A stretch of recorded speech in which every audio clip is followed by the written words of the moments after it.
Лековите кои ќе бидат внесувани преку паралелен увоз задолжително ќе треба да имаат два сертификати. Еден од производителот и втор од сертифицираната лабораторија од земјата каде што се произведува лекот или од домашно акредитирана лабораторија. Ова е најважната промена која се предвидува со измените на Законот за лекови во делот на паралелниот увоз, кој поминаа на влада и од понеделник ќе се најдат на јавна дебата во собрание. Новина во законот е и тоа што на кутијата на лековите од паралелен увоз задолжително ќе стои упатство за употреба, наместо како досега внатре во кутијата. Со измените, Агенцијата за лекови повеќе нема да може да распишува тендери за лекови.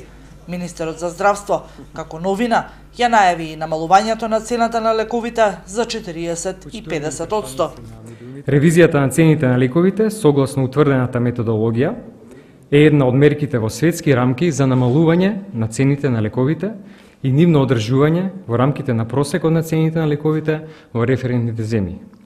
Министерството за здравство направи просек и анализа на лековите што се намалуваат со оваа ревизија на цените.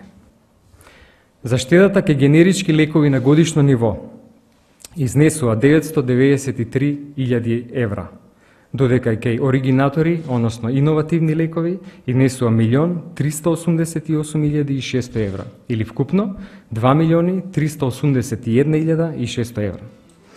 За компарација, во 2016 година, вкупната заштеда кај оригинатори и генерици изнесувала 1.126.000 евра, а во 2017 година вкупната заштеда изнесува 398.315 евра.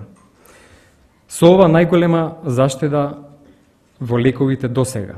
Намалени се максималните цени на 336 генерички и 222 оригинални лекови.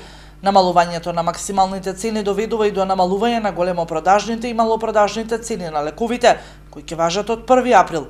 Со ова намалување на цените се опфатени сите групи на лекови од позитивната листа.